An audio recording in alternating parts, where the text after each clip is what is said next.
In this video, we're talking about how to find and graph parallel and perpendicular lines. We've been given the equation y equals 2x plus 1, and this is the linear equation. It's the equation of a line, and we're going to graph this equation, and then we want to find a line that's parallel to this one and a line that's perpendicular to this one and graph those. So here's what that looks like. We're going to start with this equation. It's already in slope-intercept form. Remember that slope-intercept form is y equals mx plus b, where m is the slope of the line and b is the y-intercept, meaning the point at which the graph crosses the y-axis.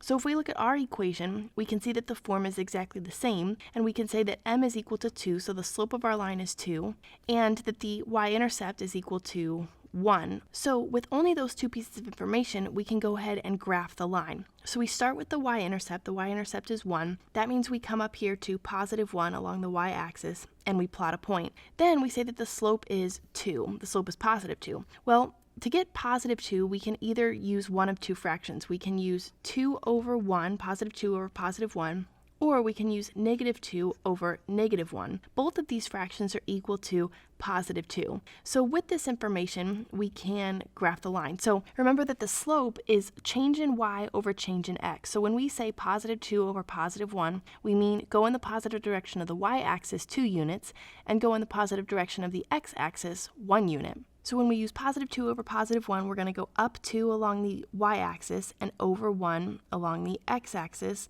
up 2 and over 1. We can also use this slope here, negative 2 over negative 1, which means go in the negative direction of the y-axis 2 units, so down 2 along the y-axis, and then go in the negative direction of the x-axis 1 unit. So we're going to go down 2 and over 1 to the left, down 2 and over 1. So you can see our line here starting to form. This is going to be the line y equals 2x plus 1. We'll go ahead and fill that in. So this is the line y equals 2x plus 1. Now we need to find a line that's parallel to this one and then a line that's perpendicular to it. So to find a line that's parallel, the only thing we're really concerned about is the slope. The slope of our original line is equal to 2. Well, the slope of any parallel line is going to be exactly the same. So if I say y equals 2x, I use the same slope, plus 4, then I know that this line is going to be parallel simply because the slopes are the same. I can choose this to be any number. I could say 2x plus 10, I could say 2x minus 7. As long as the slopes are equal to each other, as long as the slopes are both 2 here, then I can say that this line is parallel. So when I graph this line, I know that it's going to be exactly the same. I know it's going to be parallel, except that the y-intercept will be 4 instead of 1. So I say 1, 2, 3, 4. And then I know I can go down 2 and over 1. I can go down 2 and over 1 and down 2 and over 1.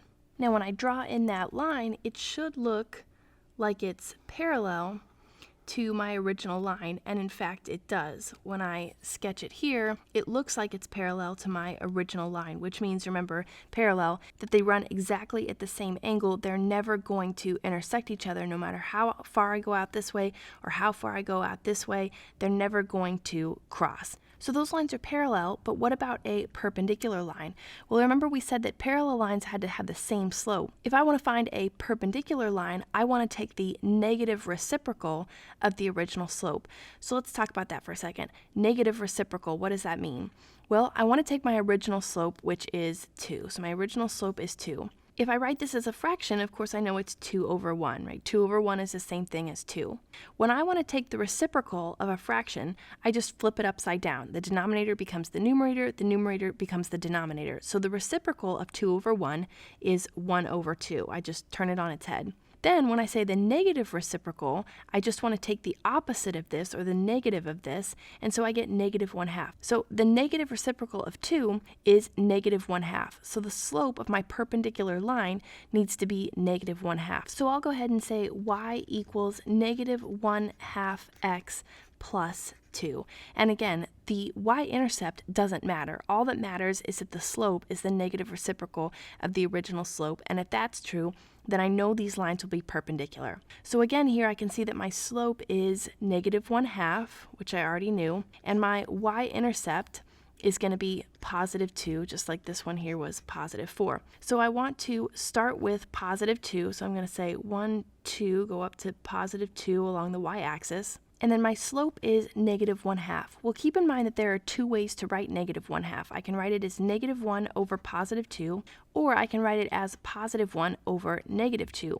Both of these will give me a negative 1/2. If I use this negative 1 over positive 2, remember I have change in y over change in x. So this tells me go down along the y-axis in the negative direction 1 unit, then go in the positive direction of the x-axis 2 units. So that's going to be right here, down 1 over 2, down 1 over 2, like this. If I use positive 1 over negative 2, that means go up in the positive direction of the y-axis 1 unit, then go in the negative direction of the x-axis 2 units. So right about here, and then up 1 and over 2, right about here. And now we can say that the line is taking shape, and if we sketch this line in, it's going to look something like this. Now I know my equation is accurate. If my graph is perfectly accurate, then what should happen is that these lines intersecting each other, these should be at a right angle with one another, a 90-degree angle with one another, and that line I drew that was parallel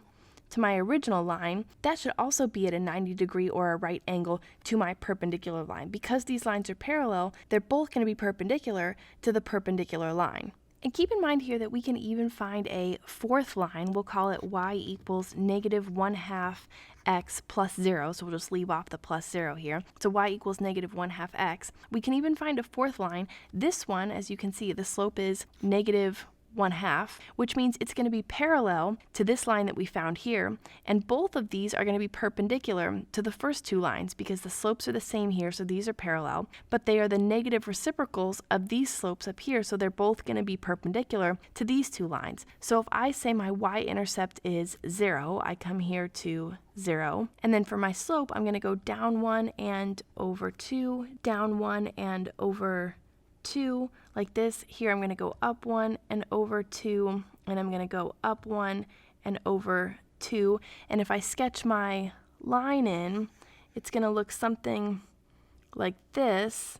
And I haven't done a completely accurate job, but what you can see is that this line is parallel to my y equals negative 1/2 x plus 2 because the slopes are the same, so they're going to be parallel. But of course, this line will also be perpendicular to the first two lines in the same way that this third line here was perpendicular to the first two lines. So these two are parallel to each other because their slopes are the same. These two are parallel to each other because their slopes are the same. But the second two lines are perpendicular at right angles or at 90 degrees from the first two lines because the slopes are the negative reciprocals of the original two slopes.